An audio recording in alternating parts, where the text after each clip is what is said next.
The Mumbai local trains grovel onto the platform in contrast to the fast-paced crowd. Everybody is eager to reach their offices. Among them are dabawalas, the people who deliver hot lunchboxes from homes or restaurants to the people at work. Ella, a housewife and resident of Mumbai city, is getting her daughter ready for school. After sending her off, Ella rushes to the kitchen to check on a new recipe she is trying. She tastes it but feels the dish is missing something. Her neighbor, Des Auntie, from upstairs, is not nosy, but her sense of smell can surpass everybody when it comes to cooking. She knows precisely what Ella forgot to add and quickly sends her a masala concoction to enhance the taste. Once Ella adds the enhancer, Auntie says now the dish is made to perfection and vouches that Ella's husband, Raj, will love it. Soon the dabawala arrives to take lunch. Ella quickly packs it for Raj and sends it with the dabawala, who has many such lunchboxes waiting to be delivered. Even the heavy rains of Mumbai cannot stop these dabawalas from delivering lunches, and they diligently work so that the people in the office can have hot home-cooked meals. After covering a considerable distance in the local trains, the dabas or the lunchboxes are segregated, and each dabawala is assigned an area where he'll deliver the lunches. The lunchboxes just arrived at an office where Sam Fernandez works. Sam is a widower who works as an accountant in that office and is about to retire in a month. The PN distributes the lunchboxes and keeps one in front of Sam.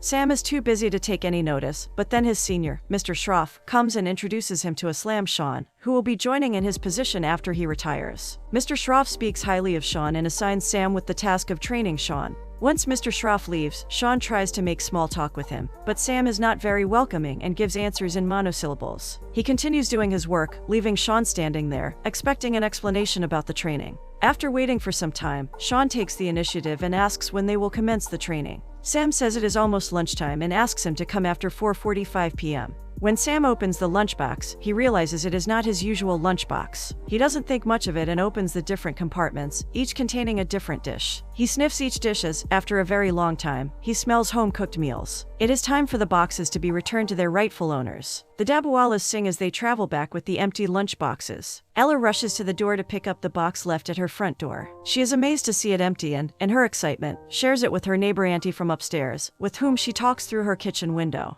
Ella is trying to rekindle the spark in her marriage by cooking new dishes for Raj. After seeing the empty lunchbox, she is happy that this idea might be working. Sam sees Sean talking to a colleague. He looks at the time, and it is 4:47. Sam starts packing his things and very discreetly leaves the office to avoid training Sean. Ella gets ready as Raj is about to reach home from the office. She calls out to her neighbor to turn off the music as Raj is back. She eagerly waits for him to say something about the lunch, but he doesn't show much interest. When Ella asks how the lunch was, he says it was good as usual. Ella realizes Raj didn't get the box she sent, but before she can say anything, Raj gets a call, and he starts talking to the person on the other end in English, so Ella doesn't understand what he's saying. Sam goes to the local restaurant that sends him food and compliments the cooking. It is then we see why the mix-up happened. The restaurant uses the same lunch cover as Ella uses, because of which Raj got the restaurant food. Raj didn't even notice the difference, which indicates their relationship is threadbare. Sam is a snob and rarely indulges in chit-chat. He is harsh even to the kids who innocently ask for their ball, which went into his balcony, but Sam refuses to return it as he believes the kids shouldn't have been playing in front of his house in the first place. Later that night, when Sam stands on his balcony looking at his neighbors having dinner with their families, he misses having such nights. He soon gets a payback for not returning the kids' ball as one of the girls from the group shuts the windows so Sam cannot peek while they're having dinner. The next day Sean greets Sam with over-enthusiasm and tells him he came to his seat at the stipulated time, but Sam was gone. Sam claims that Sean was late, but omits saying by 2 minutes. Sam shows indifference to Sheik, who is more than willing to start with the training. Sam casually asks him to come after lunch. Sam looks forward to seeing what they've sent today for lunch. He doesn't mind eating alone as the good food makes him feel wholesome.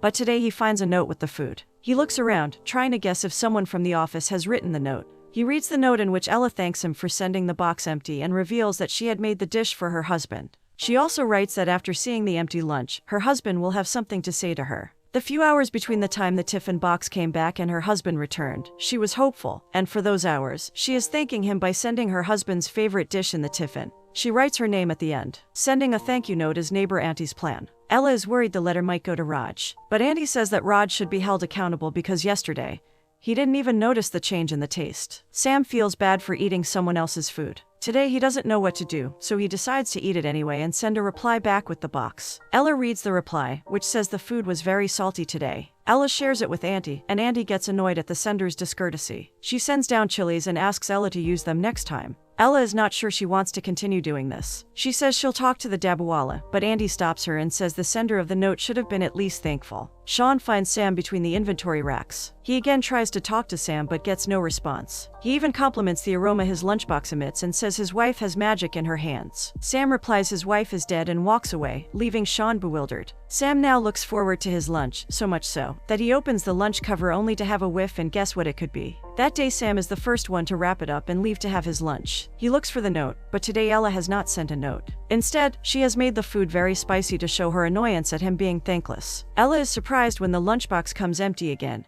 and Sam writes that the salt was fine, but the spice was a little too much for him to handle. He ate 2 bananas after lunch to extinguish the stomach burn. Ella lays awake at night thinking about the man who eats the tiffin she prepares and shares the little instances in his life. The next day, in the note, Ella shares that her husband came back late from the office and didn't speak with her. She talks about Andy from upstairs, with whom she cooks food. She tells him that Andy's husband had been in a coma for the past 15 years, but one day he got out of the coma and started fixing the fan. Since that day, her husband would wake up every day and fix the fan the entire day till he is tired at the end of the day. Andy thinks that the fan is keeping him alive. One day there was a power outage, and Andy's husband's pulse slowed down. Thankfully, the power came back. After that day, Auntie installed a generator in their house. Andy's husband is fixed on the fan, and her husband to his phone. Reading Ella's letter, Sam feels confident to share his story and his mundane life. He shares how his wife passed away and even advises her that having a second child sometimes helps in kindling a marriage. That evening, Sam visits his wife's grave after a long time. It has not been maintained for long.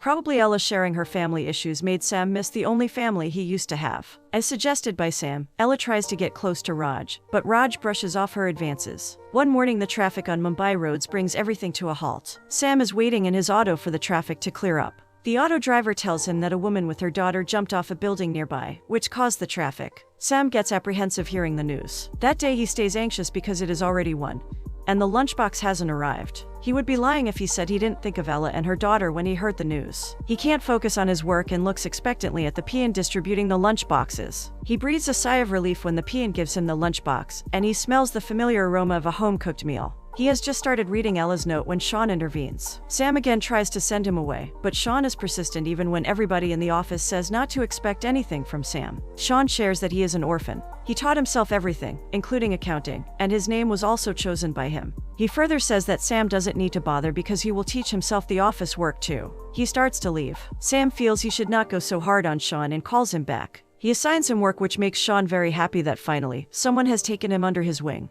He goes back to reading Ella's letter. She mentions the news and imagines herself in place of the woman who jumped off the building. She narrates what that woman must have felt while deciding to end it for herself and her daughter. In his note, Sam asks her not to think like that. Sometimes things are not like they seem. He shares an incident where he was traveling in a crowded bus. He felt someone touching him inappropriately. An older woman who was standing beside him stared at him continuously, which made him think it was her. He tried turning away and then took a peek to see who was doing that to him. As it turned out, a man in front of him was carrying a folder that was touching him as the bus swayed. Ella laughs, reading the anecdote. Sam has started to warm up to Sean, and they even travel back together. Sean utilizes his time well while traveling back home. He chops vegetables and onions that he carries in his briefcase to save time in cooking. Sam and Sean are slowly forming a friendship, just like Ella has formed with Sam. Ella feels happy to have someone to share the bits and pieces of her life. Sam shares food with Sean, who eats bananas for lunch. Sean is touched by this gesture and enjoys the meal as he is very hungry but doesn't want to admit it. That day Sam wrote to Ella, telling her that he found old recordings of TV shows that her wife used to see. He watched all the shows up until the morning and finally realized what he was trying to find in them. He remembers he used to be outside when his wife watched those shows on Sunday. He remembers taking a peek inside and looking at his wife's reflection on the TV screen laughing. He wished he had looked at her for a little more. In her letter, Ella asks him not to smoke and talks about her father, who has cancer because of excessive smoking. That night Sam doesn't touch his packet and tries to control the urge. Ella used to share everything with Auntie, but these days she keeps some things to herself. She has bought eggplants because Sam had mentioned it was his favorite. While washing the clothes, Ella smells perfume on Raj's shirt. It doesn't take her much time to suspect Raj is having an affair. He has been distant lately and would go to the office at odd hours. Feeling dejected, she takes her daughter to visit her mother. She wanted to have a mother-daughter talk about her failing relationship, but she kept it to herself after learning that her mother had to sell off the TV to buy medicines for her sick father. Ella gets a letter from Sam which acts like a salve on her wounds. He writes that one forgets things if they have no one to tell them to, which fills Ella with new hope. Sam smiles when he sees his favorite dish in the lunch. He can't resist taking a bite before serving it on the plate. He takes out the note but looks around to see if Sean is nearby. Once assured he's nowhere to be seen, Sam reads the note. Ella writes about her husband having an affair. She couldn't bring herself to confront him because she had nowhere to go, but she wishes to go to Bhutan. Her daughter Yasmina was taught in her school about Bhutan, where they have gross national happiness to ensure all its citizens stay happy. Sam feels bad for Ella and cannot bring himself to finish the lunch. That day he asks her a question and wishes to come to Bhutan with her. While returning home, Sam is happy. Sean asks the reason, but Sam jokingly says he's planning to settle in Bhutan. Sean supports him and tells him that Bhutan's living cost is very low, so it is worth going there. He further says that his mom used to say, "Sometimes the wrong train can take you to the right station." The line contains the essence of Sam and Ella's happy accident. Sam asks Sean that he had told him he is an orphan. Sean says he is, but starting the sentence with "my mom used to say" makes people take him seriously. Sam holds his chuckle upon hearing this. That evening Sam tunes the radio to listen to a Bhutanese channel. He enjoys the song that plays. The next day Ella asks him how they can go to Bhutan together when she doesn't even know his name. That afternoon Sam writes his name for her. Their story, which started with a mix-up and later turned into friendship, is now turning into liking towards each other. It is probably because of this that Ella proposes they meet at 1 o'clock in a popular cafe. Sam decides what to do, and as he is thinking, he is called by his boss Mr. Schroff. Mr. Schroff is angry because of the mess that has been made in the calculations by Sean. But Sam takes the blame for those mistakes. Mr. Schroff knows that Sam has not committed a single mistake in 35 years of his service, and he is taking the blame for saving Sean. He lets them go with a warning. Sam rectifies the documents after office hours. Sean is thankful to him for saving him. Sam chides him for messing up government records. To make it up for his mistakes, he takes Sam to his house for dinner. Sean's wife, Nissa, asks Sam about his wife. Sam tells her that his wife passed away, but he has a girlfriend and, after thinking for a little too long, tells them that her name is Ella. Nissa is surprised, but Sean has an idea as he had noticed the letters in the lunchbox. Sam asks them about their marriage. Sean changes the topic. Later when he's alone with Sam, he tells him that Nissa's father refused to get his daughter married to Sean, so they fled. Nissa didn't want to get married without her father's blessings. Now her father has accepted their relationship, and they will be getting married soon. He hesitantly asks Sam if he would be his best man at his wedding. He invites Ella too. Sam feels honored and says they'll come to his wedding. Sean tells him Nissa's dad is giving him a scooter as a gift for his promotion. Sam shares that he is not taking early retirement, and he'll get Sean an assistant post. Sean is genuinely happy for Sam and asks him not to tell his father-in-law otherwise he won't get the scooter. The next day Sam takes extra time to get ready as he is going to meet Ella. While traveling, a young man gives Sam his seat, which Sam initially tries to deny but then takes. This instance bursts the bubble he was living in, and he decides to stick to his original plan of early retirement.